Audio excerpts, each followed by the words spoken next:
It's the Brad and John Show. It is the Brad and John Show. This is the B Block. Today's date is October 16th. John, what do we do in the B Block? It's time for Brad's Top 3. It's time for Brad's Top 3. You were a little bit sharp that time, but not bad. Thank you, Brad. Ladies, sing it twice. It's time for Brad's Top 3. And what do we start off with? It's number 3. It is number 3. John, isn't it Whataburger that the Kansas City Chiefs, particularly that sharp, dapper quarterback for the Kansas City Chiefs, isn't Whataburger the hamburger place that he wanted to come into Kansas City that I think they finally did come into Kansas City? Isn't Whataburger? Isn't that the one? I believe so. Yeah, Brad. There's a story, and once again, if you've watched this video, it is so bizarre. A San Antonio Whataburger, 3 o'clock in the morning. Guy comes in there, comes inside, didn't have to do a curbside pickup, didn't have to do drive-through, came into the restaurant to pick up his order, and his order was wrong. So he starts mouthing off. 20 minutes later, there's 8 dudes duking it out in the lobby, or actually in the seating area of the Whataburger in San Antonio. We need a Whataburger. Don't you think that would be great, like in Chesterfield? Yeah, that would be fantastic. That might draw a certain element out here. Think premium outlet type element. Now, Brad, this was in San Antonio. Yes. So I'm guessing the people that were fighting were Asian females. No. Were they Asian females? No, John, they were not Asian females. Are you sure? Okay, well, were they South Pacific females? Were they, as you fill out the government forms, were they Pacific Islanders? Is that what you're going at? Yeah, they were part of the classic WWF tag team, the Islanders. Brad, what was? I didn't see this video, so I'm asking seriously. Were they just generic suburban white guys in pleated khakis? Who were they? No, it wasn't generic. What was their ethnicity, Brad? There were some white dudes and there were some brown dudes. Let's put it that way. So yeah. The white guys were there as cops? No, to break up the fight? They were there. They were all getting involved in the fight. See, what's so interesting about this is that how bad does your life have to be that you start a fight over your order being wrong at the drive-through restaurant or at a hamburger stand? How bad does your life have to be that is what pushes you over the edge? You know what I'm saying, John? Yeah. It's the cliche of the guy who has a bad day at work, so he comes home and he kicks the dog and he yells at his wife. Like, what else happened and what else is going on in these people's lives that they're going to fight about a Whataburger? It's like that. What's that movie? I can't remember. Remember the movie? Falling Down. Yes, Falling Down. I've never seen it, but I know from context clues where you're going with it. Yes, Falling Down. Who's the star in that? Who is that? Michael Douglas. Michael Douglas, where essentially he literally has a bad day at work and it just goes downhill from there, and he ends up robbing places and shooting people and throwing hand grenades at people and stuff like that. It's just a classic movie, right, John? That's pretty good. I've never seen it. Ready for number 2? Yeah, let's do it. It's time for Brad's number 2. It's time for Brad's number 2. You know, I have to tell you, sometimes the police just overstep their bounds. John, it's just one of those things. I mean, a young lady. She lives in Florida. She's 22 years old. Her name is Marlena Velez, okay? Okay, I like the story already. Marlena Velez is a very prominent TikToker. Matter of fact, she has like 500,000 followers, and she's got millions of views. And one of the things that Marlena does, and once again, I can't understand why people are so upset about this. This is just so bizarre. They get upset about the fact that, at least the police got upset about the fact that part of her TikTok video thing she does is she prints out, or what she does is she cuts out barcodes of various products that she has at home that are very inexpensive, $1, $2, like a comb, a brush, or something like that. And then she goes to Target and she sticks those UPC codes on expensive things and goes through the checkout. Yep, she's not stealing anything. So she's stealing. Well, no, she's not stealing. She's paying for the stuff. Come on, John. She's paying with the wrong code. Well, but that's not stealing. She's going through the checkout. She's going through the self-checkout. Wow, what people will do for clout. Okay, tell us more about this, Brad. Okay, so she was, and the amazing thing is, she brags about this on her TikTok channel, okay? That's good. You always want to put your crime on social media. Right. She brags about this on her TikTok channel, and she shows people, look at this. Normally it's $34. I got it for $1.99 because I put a different UPC code on it. So she already gets arrested once doing this. And so and she gets charged, and she's on parole. Actually, I guess she's on probation or parole or something like that. And guess what she kept doing, John? I bet she kept stealing. Yes, she kept doing the same thing. She kept going back to the Targets and taking the UPC codes for inexpensive things and putting on expensive things and running it through the self-checkout. So there's warrants out for her arrest because she violated her parole. She didn't show up at the parole officer, so they put out a warrant for her arrest, and someone saw her, one of the police officers saw her riding in a car, and so the police tried to pull over the car, and at first the car evaded the police and went on a high-speed chase, and the police broke it off. But then later, another police officer saw the car, pulled over the car, but they didn't see Marlena in the passenger seat like in previous thing.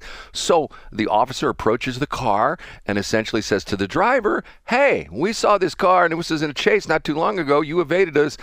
Where's Marlena?" "Oh, I don't know.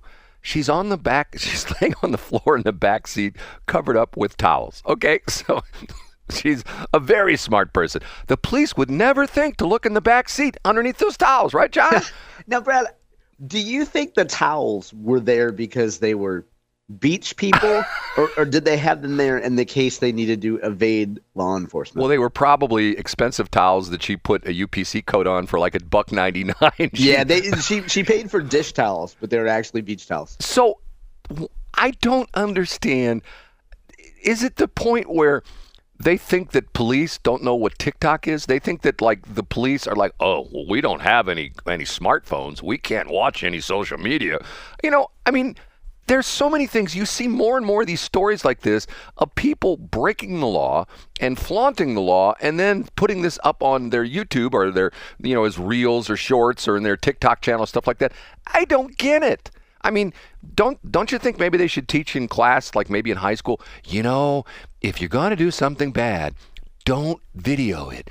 Don't put it up on your social media channels. But on the flip channels. side of that, the worst case scenario is she gets apprehended, and then people throughout the country on morning and afternoon and evening talk shows are talking about her, saying her name. People are watching her TikToks to learn about who she is. We're increasing her fan count, and yeah, absolutely. I mean, it's a pretty good gambit there. Man, I don't get it. And something like this, if you get caught once doing it, do you think if you're going to do the same thing, what's the stupid thing about, fool me once, shame on you. Right. Fool me twice, shame on me. Right. Okay. Ready for number 3? Yeah, let's hear it, Brad. And now, big finish, Brad's number. Another sad story about downtown St. Louis. This comes from the St. Louis Business Journal. You might be able to report this or say this lady's name. Her first name is Kate, and she sounds like she's Czechoslovakian. It's Marijolovic. Marijolovic? Yeah, let's go with that, Brad. They sold the fourth largest building in downtown St. Louis, and the fourth largest building is the U.S. Bank building tower downtown St. Louis. I believe that's right on Market. Guess how much, John? $1 million. $6 million. Which is a pittance. Yes, it's $6 million. Okay, And when you say they, who's they? Well, it went through bankruptcy court. It's been sold a couple times. The latest owner declared bankruptcy in 2023. The bankruptcy auction was in July, and they just released the results of the bankruptcy auction. I think it was just posted the other day on the federal government website. You could see all the different things with the bankruptcy court, and that was posted the other day. I'm thinking to myself, why was it posted the other day? I thought the government was shut down, but that's a whole other story. Okay, so here we have the AT&T building. What didn't the AT&T building sell for like $3 million or some crazy number like that? Yeah, another very small amount of money. And we're talking, if you were to build, let's take the AT&T building. If you were to rebuild, if you wanted to build the clone of that right next to it, wouldn't you say that would probably be a 9-figure building construction costs easily, like $100 million? Oh, surely. Yeah, surely, for sure. $200-300 million. So why isn't it talked about the occupancy rate of the U.S. Bank building is 42%? What does that tell you about downtown St. Louis, John? What does that tell you? I'm surprised it's that high. Jokes aside, I'm surprised 42% of it is actually filled with people. If you know the real estate business, and I follow these guys that do apartments, I follow my buddy, that Mr. North County guy who was fighting off all the heathens or the hooligans with knife fights up in Florissant. Yeah, good old Dell. Del Walmsley. And he talks about that if you have an apartment complex and you get below 90% occupancy, you're in trouble. And ideally, you want to keep your apartment complex like 95, 96% occupied. I would assume that if you own a large office building, that you would probably want to have that at least like 85 to 95% occupancy. I mean, obviously 100% occupancy would be ideal, but you're always going to have somebody who's going to move out and maybe he'll sit there for a couple months and somebody else is going to move in. But 42% occupancy, John. I know you're going to go Adidas tots again.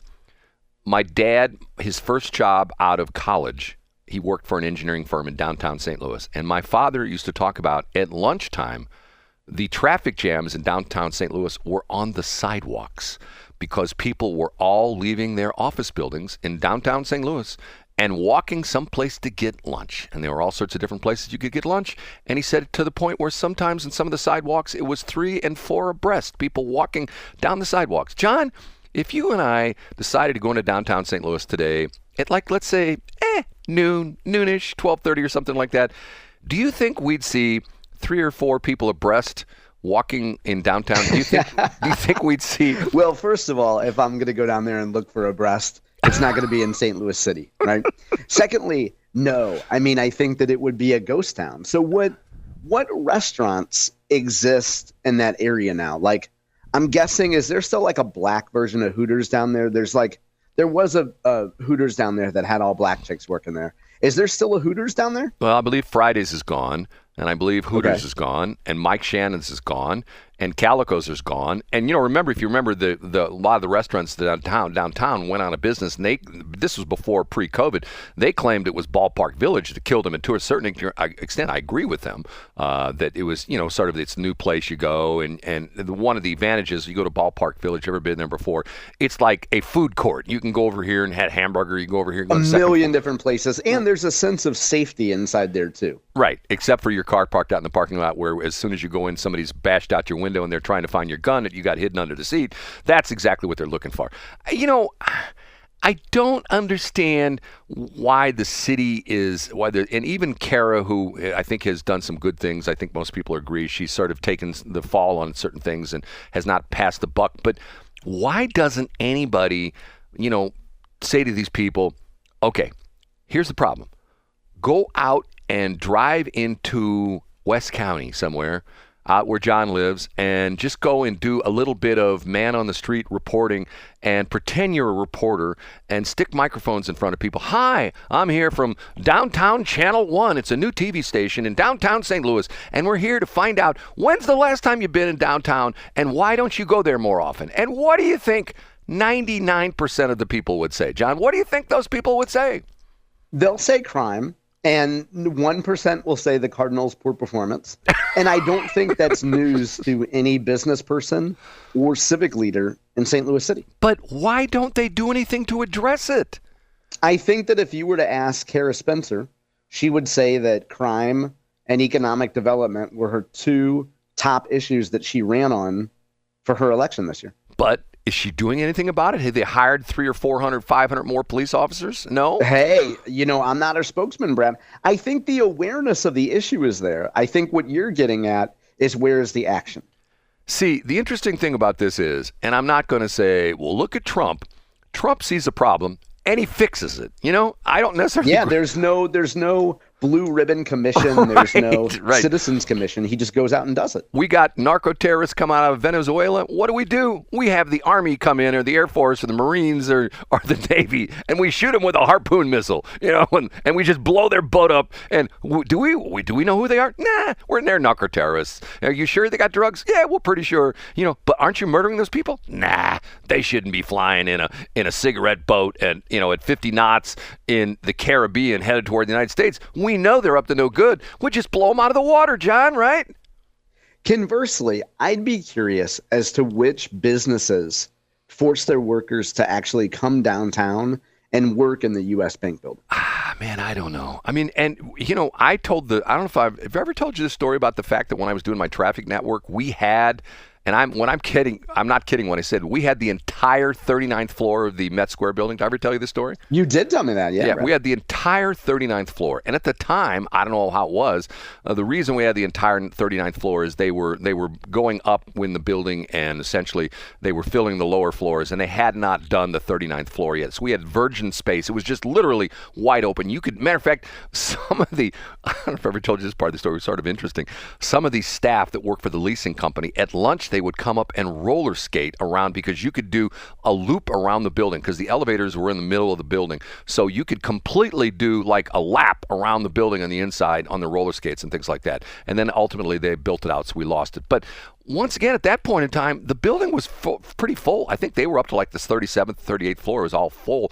And if I'm not mistaken, when they built the 39th floor out, I think it was an attorney firm, one of the big downtown attorney firms that took it over or something like that. But the building was full. And a lot of those office buildings, and that's not been that long ago. Well, it's been 30 years ago. And, I don't get it. I don't understand it. The hollowing out of St. Louis City. It's a long-term topic, Brad. Yeah. Okay, John, are we going to talk about what we're not going to talk about in the previous segments? What else do you have for C Block, Brad? Well, we could talk about Michael Bosch and John Burton, right? It's 7:43. I guess that's a no. Okay. The conversation yesterday was priceless, by the way, John. That's great. I don't care. I wish I would record it.